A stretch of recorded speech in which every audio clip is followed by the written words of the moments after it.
Sud FM. Il est 22h.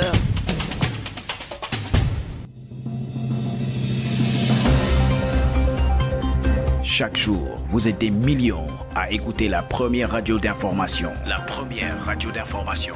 En national, en régional ou en international. Sud FM, Made in Sénégal.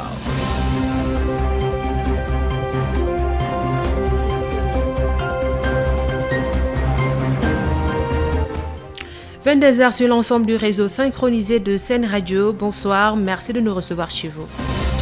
Au sommaire, les secteurs du tourisme et de la presse vont bénéficier d'un allègement fiscal jusqu'en 2021. Une décision du président Macky Sall lors du conseil présidentiel sur la relance de l'économie. Cet allègement fiscal va porter sur la TVA, l'impôt sur le revenu et les retenues à la source. Convocation du président de l'UMS par la formation disciplinaire du Conseil supérieur de la magistrature. L'UMS déterminé à mener le combat pour l'abandon de ces poursuites illégitimes. Il désapprouve totalement l'existence de cette procédure. Paralysie du système sanitaire à l'hôpital Abbas Ndao, la section Andeguessem décrète 48 heures de grève. Ses membres dénoncent entre autres le non-fonctionnement de la morgue et le recrutement de complaisance noté dans cet établissement. Et puis sur l'international à Côte d'Ivoire, Laurent Gbagbo et Guillaume Soro toujours rayés de la liste électorale. La commission électorale indépendante, organe en charge de l'organisation des élections dans le pays, a publié ce mardi la liste définitive des électeurs. 7 495 082 électeurs seront appelés aux urnes le 31 octobre 2020 pour élire le prochain président ivoirien. Voilà pour les titres.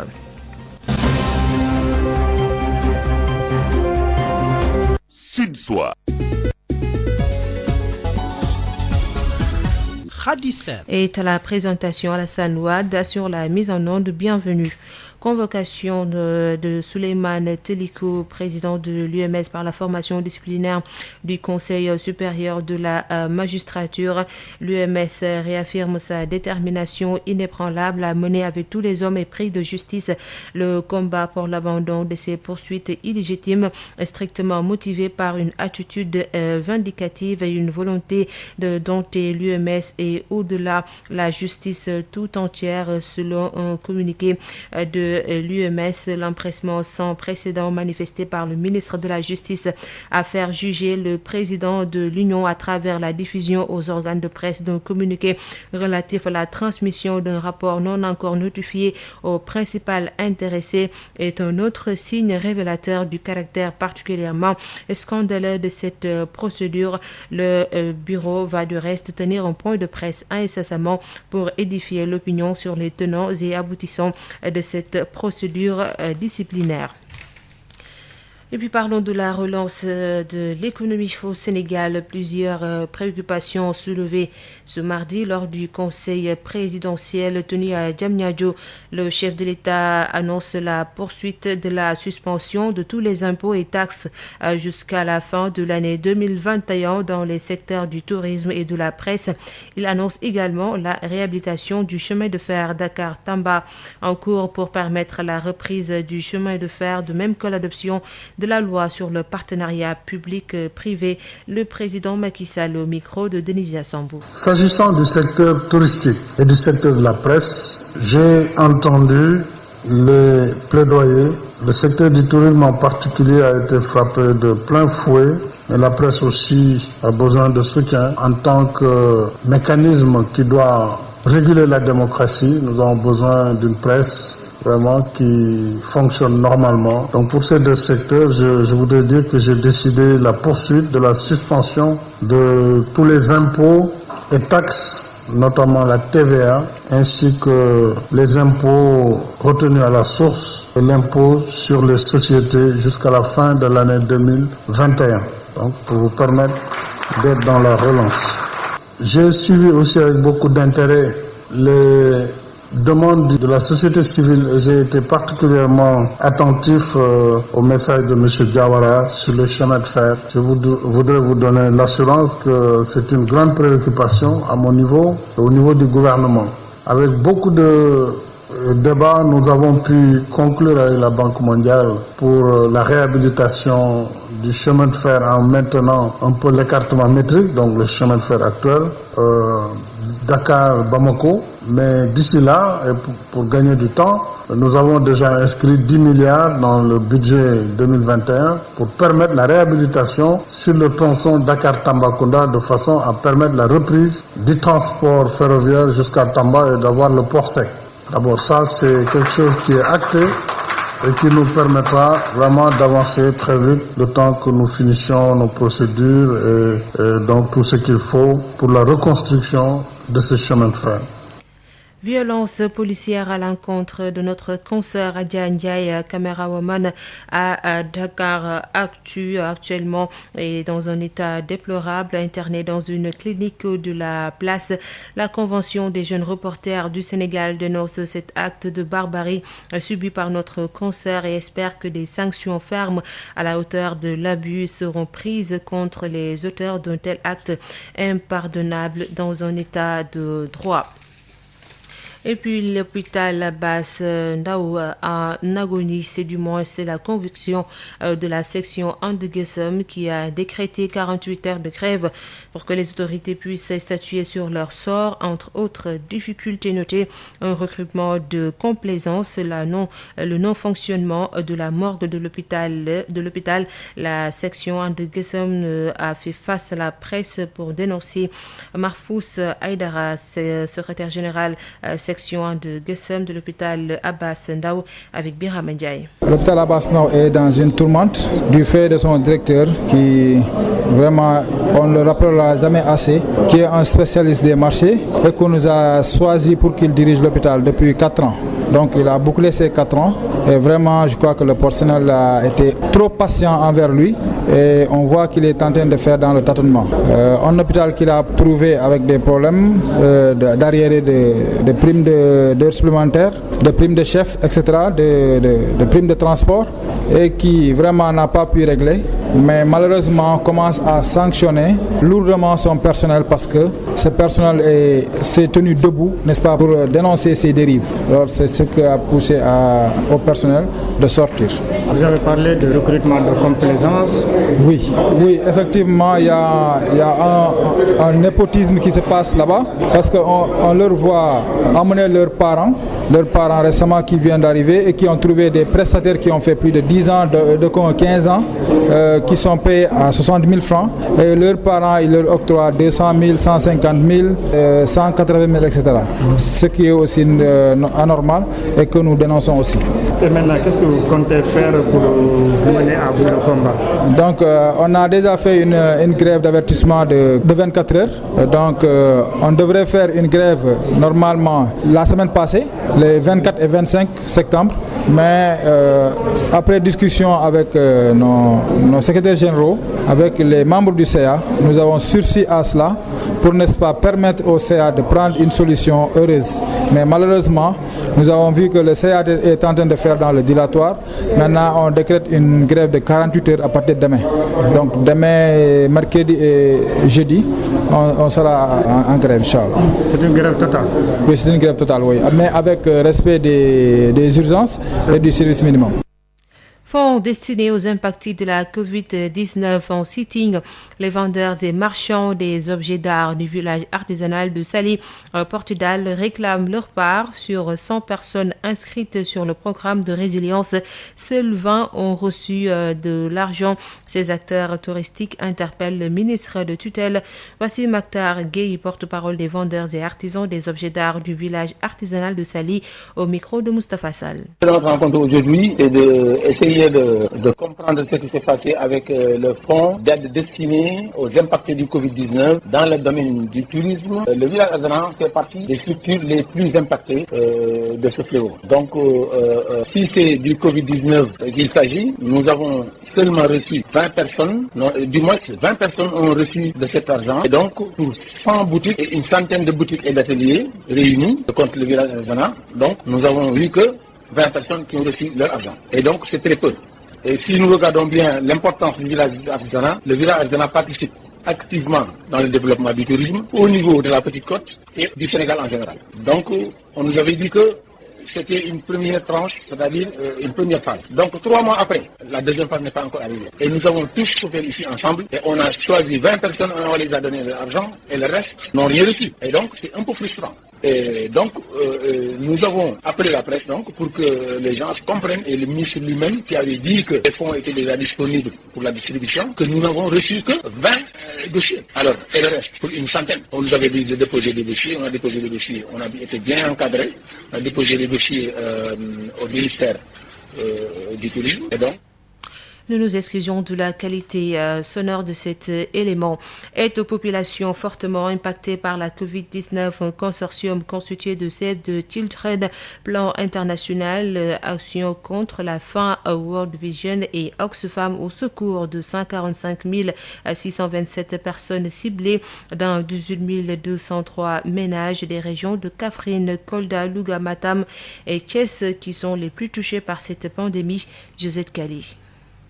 Une opération de transfert monétaire que ces 145 627 personnes vulnérables de 12 départements vont être soutenues. Une contribution au plan d'urgence sécurité alimentaire pour réduire au mieux la crise que traversent les ménages dans les 5 régions les plus impactées par le coronavirus dans notre pays. Kenneth Rodsday, directeur de Save the Children au Sénégal. Le projet va toucher 145 000 personnes à Kaffrine, Louga, Matam, Kolda et Thiès. Et on est dans un consortium pour répondre à l'impact de Covid-19 sur les populations les plus vulnérables. Avec la crise déjà de l'année passée, qu'il fallait agir. Heureusement que l'Agence française de développement est venue pour nous assister avec un appui financier. On va faire des transferts cash, 10 000 francs par personne dans le ménage, plafonné à 8 personnes, donc 80 000 par ménage. Un appui qui n'est pas de trop selon les autorités, puisque cet accompagnement va pleinement aider ces populations avant le démarrage des récoltes. Jean-Pierre Senghor, directeur exécutif du Conseil national de sécurité alimentaire. Cette opération, nous l'avons prise en compte dans le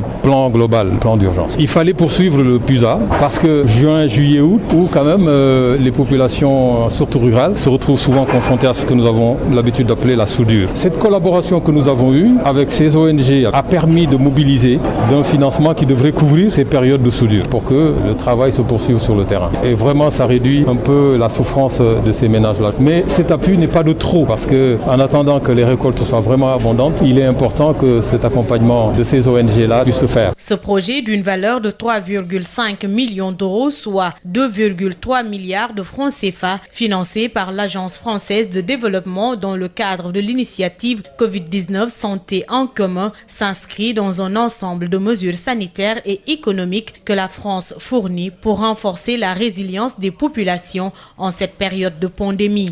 Josette Kali, signature de convention de partenariat entre le ministère de la Santé, de l'Action sociale et l'Union des associations des élus locaux. Les deux parties vont collaborer pour situer les responsabilités et les missions attendues des uns et des autres.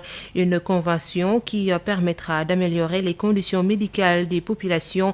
Écoutons Adama Diouf, président de l'Union des associations des élus locaux, au micro d'Aïssatou Guiba. Il y a beaucoup de choses qui lient les collectivités territoriales et le ministère de la Santé. C'est pourquoi nous estimons qu'il fallait un cadre de collaboration formel qui permettra véritablement de situer ici et là les responsabilités des uns et des autres, les missions attendues des uns et des autres. C'est l'objet de cette convention que nous venons de signer avec le ministre Abdoulaye Diouf Sarr. Nous estimons qu'il y a une révolution dans le secteur de la santé, révolution à laquelle nous devons contribuer en tant qu'élus locaux, étant à côté des populations. Le relèvement des plateaux techniques. Le Sénégal a fait preuve de notre point de vue, même si je ne suis pas technicien, a fait preuve d'une ingéniosité dans la lutte contre la Covid. Cela a fait qu'aujourd'hui, ça s'améliore de plus en plus. Le Sénégal a été classé par les services compétents 2e au niveau mondial. Ça, c'est une révolution. La deuxième, c'est le comité de développement sanitaire. Anciennement, c'était le comité de gestion. Avec l'ensemble des partenaires qui tournent autour de la problématique de la gouvernance sanitaire, il était important de changer les missions des comités de gestion pour leur maintenant dédier d'autres missions centrées autour des comités de développement sanitaire. Ce que nous notons également, c'est l'exigence aujourd'hui démocratique dans toutes les gouvernances locales qui fait que de notre point de vue, il est bon de signer une convention pour qu'on puisse savoir les périmètres des acteurs globalement parlant. 200 millions de francs CFA, c'est l'enveloppe du plan Orsec pour les 2525 sinistrés de la région de Matam. Le gouverneur a procédé cet après-midi à la réception officielle des matériaux de construction. Cependant, face au nombre pléthorique de recensés, il a retiré 60 sur la liste du département de Kanel. Abdurrahman Djen. Les inondations ont fait un nombre provisoire de 2525 sinistrés dans la région de Matam. Avec le plan Orsec enclenché, c'est une enveloppe de 200 millions et plus de 800 tonnes de ciment qui ont été mobilisées pour leur secours. Le gouverneur accompagné du préfet de Matam s'est rendu en début d'après-midi au magasin de stockage de Ourossogui pour réceptionner le matériel de construction. Dans le cadre de la mise en œuvre du plan Orsec, la région de Matam, toute action confondue, s'est vue allouer 200 millions de francs CFA. Parmi donc ces ressources qui ont été dégagées, une partie est destinée donc à l'appui direct aux sinistrés, sous forme donc de mise à leur disposition de matériaux de construction, essentiellement constitués de ciment et de feuilles de zinc. Au total, nous recevons dans la région de Matam 808 tonnes de ciment et 1100 paquets de feuilles de zinc. Et ces dons qui sont exclusivement composés de ciment et de feuilles de zinc seront acheminés auprès des sinistrés dans les 48 heures, a assuré l'exécutif régional Mohamed Mokhtar Wade, qui ajoute par ailleurs que 15 motopompes sont en utilisation pour soulager les populations. Pour accroître également notre capacité de pompage, nous avons reçu en fait du ministère de l'Intérieur 15 motopompes de 80 et 50 mètres cubes, mais également on a reçu 2 grosses motopompes d'une capacité de 400 mètres cubes heure qui aujourd'hui sont en action au niveau donc de Sinthiou-Bamambé. Pour l'heure, 2525 sinistrés ont été recensés, un chiffre qui sera revu à la baisse, a promis le gouverneur. Et pour commencer, 600 sont déjà retirés de la liste dans le département de Kanel. Matam, Abdurrahman Dien pour SUFM. Sud International. Situation au Mali. La communauté économique des États de l'Afrique de l'Ouest reste droit dans ses bottes. Elle attend l'application totale de ses conclusions formulées le 25 septembre dernier par le CNSP pour annuler les restrictions frontalières contre le pays. Même après la mise en place d'un premier ministre civil, elle demeure catégorique sur la mise en œuvre complète de ses décisions. Sori Ibrahim Meiga. Le Mali est loin d'échapper aux sanctions de la CEDEAO. En effet, l'organisation avait soumis le Comité national pour le salut du peuple CNSP le 25 septembre dernier, date d'investiture du président de la transition Bahadao, de dissoudre le comité militaire, de publier la version officielle de la charte de la transition, de nommer un premier ministre civil et de libérer les dignitaires du régime déchu en détention, notamment l'ancien premier ministre Boubou Cissé et l'ancien président de l'Assemblée nationale Moussa Tembine. À ces recommandations s'ajoute aussi la clarification du rôle du vice-président Assimi Goïta qui, d'après les chefs d'État de la sous-région, ne pourra pas assurer la fonction du président en cas de vacance du pouvoir. La levée de l'embargo que subit le Mali est inhérente à l'application de ces conclusions. Mais à la date d'aujourd'hui, malgré l'installation d'un premier ministre civil Mokhtar Wane, seule exigence honorée par la junte au pouvoir, la communauté ouest-africaine continue de maintenir ses sanctions sur le Mali, en attendant l'effectivité de la mise en œuvre de ses doléances. Au même moment, le président de la transition poursuit les audiences étant assisté par son vice-président Goïta. Ce mardi 29 septembre, il a reçu à Klouba des ministres étrangers et ambassadeurs, à savoir celui de la France et de la Chine. Quant au premier ministre, il a reçu les membres de son cabinet sur la transition qui l'attend au cours de cette phase transitoire, après avoir été reçu par le président Dao et son dauphin Assimi Goïta hier lundi. Sori Ibrahim Meiga, Bamako, Sud FM. Sori Ibrahim Meiga, en Côte d'Ivoire, à quelques 32 jours du scrutin présidentiel, la commission électorale indépendante, organe en charge de l'organisation des élections dans le pays, a publié officiellement ce mardi la liste définitive des électeurs. Ce sont au total 7 495 082 électeurs qui seront appelés aux urnes le 31 octobre prochain. Les noms de Laurent Gbagbo et de Guillaume Soro sont toujours rayés de cette liste. On retrouve à Abidjan, notre correspondant Justin Assalé. 7 495 082, c'est le nombre définitif des électeurs qui seront appelés aux urnes le 31 octobre 2020 pour élire le prochain président de la République de Côte d'Ivoire. La CEI, la Commission électorale indépendante, a dévoilé la liste définitive des électeurs ce mardi en fin de matinée. Des 7 495 082 électeurs, 7 397 413 vivent en Côte d'Ivoire et 97 669 sont à l'étranger. Sur cette liste définitive ne figurent toujours pas les noms de Laurent Gbagbo et Guillaume Soro malgré l'ordonnance de la Cour africaine des droits de l'homme et des peuples demandant à l'État de Côte d'Ivoire leur inscription sur la liste électorale. En ce qui concerne les lieux de vote, la CEI en a retenu 10 815, dont 10 759 en Côte d'Ivoire et 56 lieux de vote à l'étranger. La CEI a retenu également 22 381 bureaux de vote, dont 22 135 en Côte d'Ivoire et 246 à l'étranger. Quant à l'opposition ivoirienne, elle récuse cette liste électorale et exige la refonte de la commission électorale indépendante qu'elle juge à la solde du pouvoir. De son côté, animant une conférence de presse cet après-midi, l'Union des jeunesses du RHDP, le parti d'Alassane Ouattara, invite les partis de l'opposition au respect des institutions de la République. Justin Assalé, Abidjan pour Sud FM. Merci beaucoup, Justin. 3 millions de Guinéens étrangers sont exclus du vote prévu le 18 octobre prochain. Seuls 91 000 sont autorisés à voter sur les 23 pays. Et quant à la décision de la Guinée de fermer ses frontières avec le Sénégal, cela n'est pas fait dans le but d'éliminer les soutiens des opposants. Cette décision a été prise dans un contexte de pandémie de Covid-19. Aïssatou Gueiba. Une élection présidentielle prévue en Guinée le 18 octobre prochain et la Guinée décide de fermer ses frontières avec le Sénégal. Cette fermeture a-t-elle un rapport avec la prochaine présidentielle quand on sait que l'opposant guinéen Cellou Dalein Diallo semble créditer au Sénégal de nombreux soutiens qui pourraient inquiéter le président Alpha Condé. Alpha Kabiné Traoré, président du Conseil des Guinéens du Sénégal, rétorque. Oui, mais pourquoi cette fermeture en ce moment où l'élection présidentielle est prévue le 18 octobre? Mais les élections, madame, ont trouvé que le corona est là et que les dispositions ont été prises. C'est pas les élections qui ont amené cette fermeture des frontières. Les élections ont trouvé la pandémie ici, partout en Afrique et dans le monde. Mais pourquoi vous voulez coûte que coûte prendre ça, envoyer ça dans une référence qui n'existe pas? Mais les élections ont trouvé le corona en place, les dispositions étaient déjà prises et vous voulez qu'on enlève ça parce qu'il y a élection. Moins de 2 mois avant l'élection en Guinée et 3 millions de Guinéens de l'étranger sont exclus du vote. Idrissa Barry, coordonnateur du Front National pour la défense de la Constitution au Sénégal. Malheureusement, nous avons été retirés du processus électoral. Ça veut dire qu'on ne votera pas cette année. Sur l'ensemble des 23 pays qui vont participer, il n'y a que 91 000 Guinéens de l'étranger participeront à cette élection. 91 000. Et ce qui est tout à fait insignifiant. Sachant qu'il y a une ambassade ici. C'est quoi l'importance de l'ambassade de Guinée au Sénégal? Si les citoyens guinéens qui sont au Sénégal ne sont pas mis dans leurs droits, si leur droit est violé. Pour l'heure, une élection présidentielle qui crée déjà beaucoup de polémiques en Guinée. La candidature du président Alpha Condé a soulevé une vague de contestation. Aïssatou Gueiba, il est 22h22, c'est l'heure de parler santé avec Marie-Rosalie Ndiaye.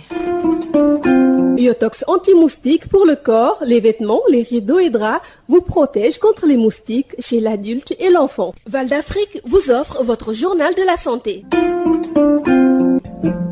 Bonjour à tous. Ce 29 septembre est célébrée la Journée mondiale du cœur, une journée qui vise à mieux faire connaître au grand public les facteurs de risque liés aux maladies cardiovasculaires, à savoir la mauvaise alimentation, manque d'activité physique, tabagisme et usage nocif de l'alcool et ainsi favoriser leur prévention. Ces maladies liées à un mauvais fonctionnement du cœur ou des vaisseaux sanguins qui l'alimentent ont causé 17,3 millions de décès en 2013, soit 30% de la mortalité mondiale totale. Parmi les maladies cardiovasculaires les plus fréquentes figurent entre autres la maladie coronaire, les troubles du rythme cardiaque ou encore les maladies vasculaires cérébrales.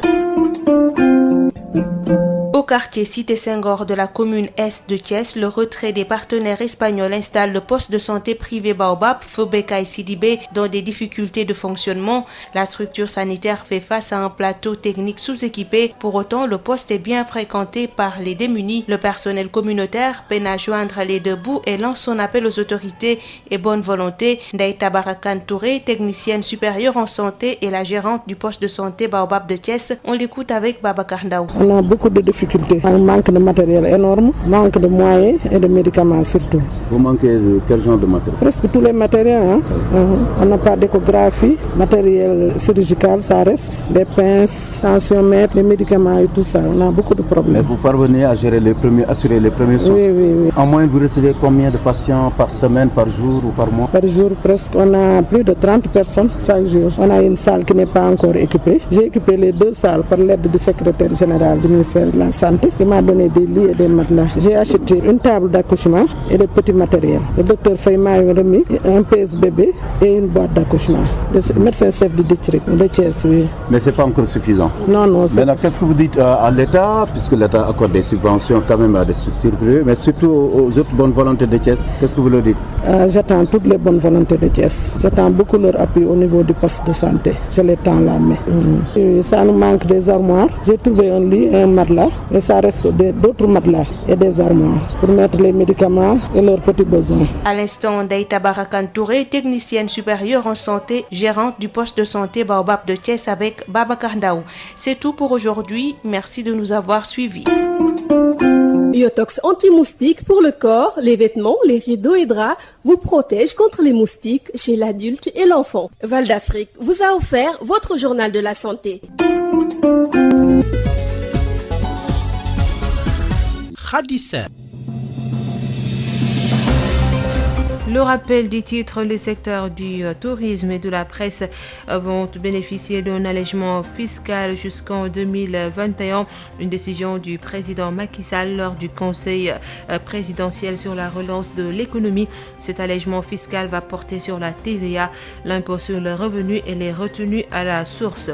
Convocation du président de l'Union des magistrats du Sénégal par la formation disciplinaire du Conseil supérieur de la magistrature.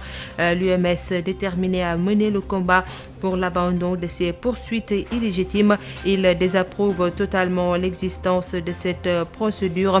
On parle également du système sanitaire à l'hôpital Abbas Ndao qui risque d'être paralysé. La section de Guessem décrète 48 heures de grève.